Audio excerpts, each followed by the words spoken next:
Melbourne Cocktail Festival is a really great step forward in terms of really coming together to build health and resilience in the industry. We see this significant change in a mixology world and a coffee world. Because we don't have this prescribed educational path, we all really have to build that curriculum, to build that education, much like we were doing today.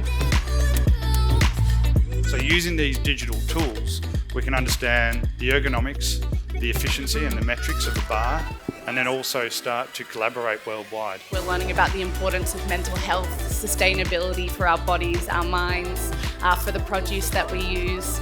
Honest and inclusive connection makes everything, including what's in your glass, taste better.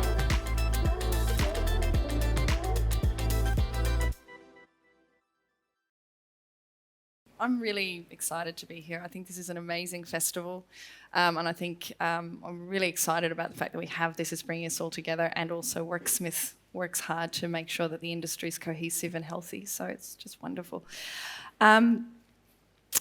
We started our life here. Anther Gin started our life downstairs on the stall, so it's really lovely to be back in this venue doing a talk here. We started Anther Gin in 2016. I started with my husband, Sebastian Rayburn, and our story is very similar to most other distilleries. We got sick of our day jobs and we started making gin, and it's often through luck and circumstance, and we were just able to take the opportunity at the time. So I'm not going to go too much into the gin because I've got botanicals to talk about and I love them. I'm not going to talk about esters and oils today. I'm going to talk about a sense of belonging, and I'm going to talk about how our native botanicals will give us that. And I'm also going to talk about science and gin and all of those lovely things that I absolutely love. So I love science because I have a massive sense of curiosity. I often think scientists are one of the nosiest people on the planet, and that's why they go into science. Gin brings my science and curiosity together. I think it's really at its best when you get to play. Science is at its best when you get to play, because you get to sort of get lost in the curiosity and run into it. So today I'm going to talk to you about one of our experimental gins called Habitat. And I'm going to talk to you about the botanicals through that story. So I think it was 2017, Amy, was it? We made, the Melbourne Food and Wine Festival approached us with one of their major sponsors, Lend-Lease, to do a good activation for the festival.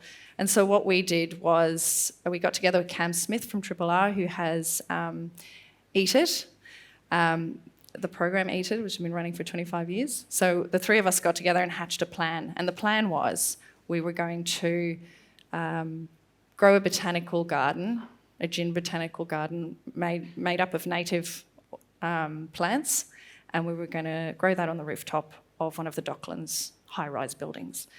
And we costed it out, and the project was going to cost $35,000. So we said to Lend-Lease, well, we didn't think we submitted it, we didn't think that they'd fund it, and they said yes to it. So then we had to do it. So the soil alone for this project cost $15,000. But what we did get to do was put all these amazing botanicals. I think we had about 17 or 18 different botanicals on the roof at Lend-Lease, and it absolutely transformed the space. And we curated the garden for a month, and then we harvested and we made a gin. So that's that little story. I'm going to tell you another little piece for me. So I was not born in Australia, I'm Irish, and I have a very, very strong sense of place in Ireland. So I feel like the country sort of, I've got a sense of country, and I feel like I belong there. The country almost reaches out to me when I am there.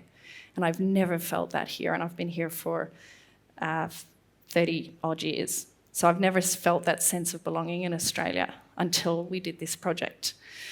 And the botanical that did that for me was aniseed myrtle. So what I had was, the curiosity got me there, But then I smelt, tasted aniseed myrtle, and I felt the connection happen. And I think part of the reason I never had that connection was because that childlike curiosity you have when you grow up was no longer there because I was an adult. And so I had finally discovered something joyful and wonderful about Australia that I had not seen before. And so for me, that was a huge moment, and I felt a connection to Australia. So I feel like our botanicals, the white nation of Australia, are starting to discover what our Indigenous cultures have been embedded in their lives for millennia. And we're starting to understand that Australian natives are amazing, wonderful, new, unique things. And I feel like Australia's finally turning towards itself and understanding itself from within Australia rather than looking overseas to Europe. And we're standing strong and looking to our own native produce and being proud of that. And I think that that's going to make us strong in the world and going to strengthen our nation. And I know that's a massive leap, but I really think it's going to help the nation of Australia. So what I'm going to do now is take you guys on my magical mystery tour of botanicals. So I've got 2 botanicals. The first 2 are sort of big flavours, and the second 2 are 2 of my absolute favourites. So the first one I'm going to talk about is lemon myrtle, and I think most people know lemon myrtle. Amy's going to give you some leaves to smell, and can I have one as well, please? Because I love it. Thanks. So just break a leaf off and smell it. So lemon myrtle is a very, very strong flavour. If you smell the lemon, so when we use this in our gin, we have to be very, very careful because lemon myrtle is very overpowering, and every single gin distiller has destroyed a gin with lemon myrtle because it's amazing, like the flavours that come off. It's almost an artificial flavour. In this particular one, which was picked probably this morning by Sparrow Foraging, who just delivered it to us then, so it's very fresh. There's floral notes under there. So when I take a botanical as a distiller, I take the botanical, I smell it. Sometimes I taste it only once because then it tastes awful, but you can smell this gorgeous bright lemon, but underneath there's floral notes and there's a little bit of herbaceousness. So with all Australian natives, we have to be very careful because they're beautifully complex. You'll get a whole gamut of oils and esters coming off these that make your gin absolutely shine. So this is a wonderful, amazing botanical that we use very, very carefully. But this, as in many of our botanicals, has been shown by our own scientists recently to have medicinal properties. Those have been known by Indigenous cultures in Australia for, again, millennia, and we're only starting to work it out in our culture now because we didn't look. So the second botanical I'm going to give you guys out is pepperberry. Please do not put this in your mouth and do not taste it. This is very hot and you'll blow your palate out for the rest. Or if you want to, I wouldn't do it. The reason I give you this one is it's pepperberry. And pepperberry is really known for its pepperiness. It's very spicy. And when you distill it, you get this beautiful flavour of savoury pepper through the gin. And it acts to marry the botanicals, the rest of the botanicals, into your gin. But if you break that up and rub it on your skin, let the oils out, if you smell that. Now, pepper is a big bullying flavour, but there's some beautiful floral and citrus notes in there, and there's a little bit of pininess. And all of those things, there's, I think, an element of juniper in there, just a little bit of similarity with juniper. And that all adds to your gin and broadens out the flavour profile of your gin. So this is another one that we have to be really careful of. And again, lots of antimicrobial activity and has been used in both flavouring for millennia in Australia and medicinal stuff. Okay, the third one I'm going to talk to you guys today about is Geraldton wax. Now, this is one of my absolute favourites because this is one of those botanicals that it just blew my mind. So if you have a look on the bottom right picture, there's little needles. You'll see those on the plants when Amy hands them out to you. There's little sort of what look like pine needles. If you pull a couple of those off and crush them up, you'll get this phenomenal flavour.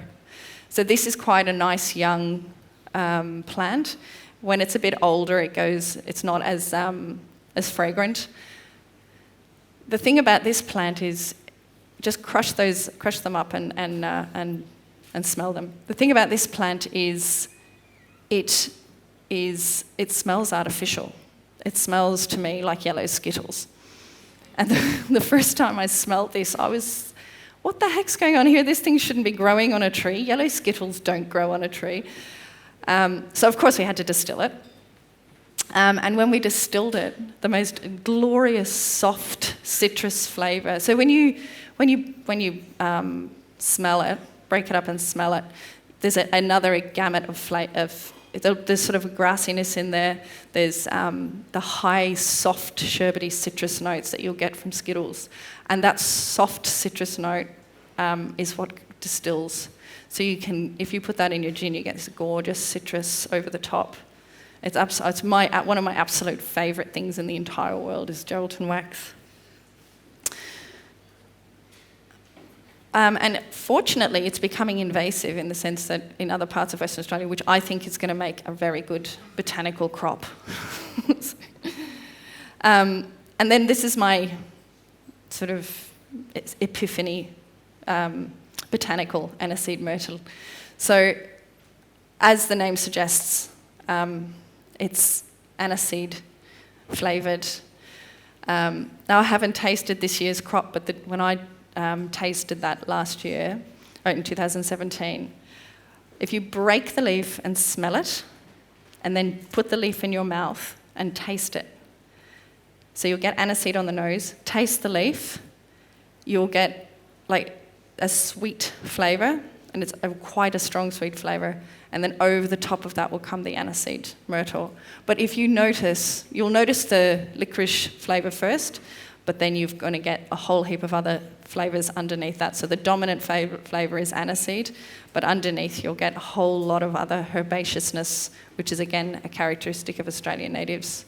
But this is one of my absolute favourites because this was I remember exactly where I was when I tasted this, and I remember that shift that I had, which meant that I felt more connected to Australia, which is a huge thing that a plant can achieve. Like, it's just a plant. So,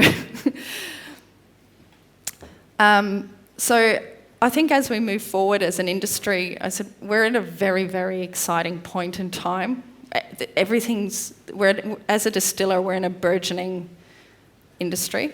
The craft movement is very new. We're all still sort of pushing through frontiers, and I think that we're going to be bringing Australia our native produce, and I'm really, really excited about that. And I think that as we move forward in this industry, as it gets bigger, we will be bringing some of the most amazing botanicals, new things that the world hasn't seen before. We had some people over from China a couple of years ago, and they were absolutely insane over finger limes because they cost a fortune in China, and they were just sitting on the table and they were allowed to taste them. So when you see people like reacting so strongly to our native botanicals, it's a new way of getting to know Australia. And we have the weirdest fauna. We've got platypus that people didn't actually believe was real. And we have the equivalent in our botanicals in this nation. And I'm just, it's super exciting to be part of that.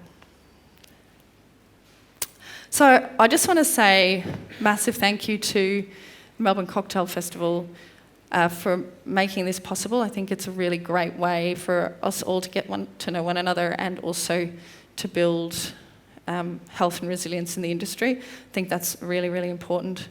And I just want to encourage you to drink and eat Australia, and just know that, you know, every time you do it, you're increasing your sense of place and your sense of belonging, and we can just build the whole industry to be brilliant and strong and resilient.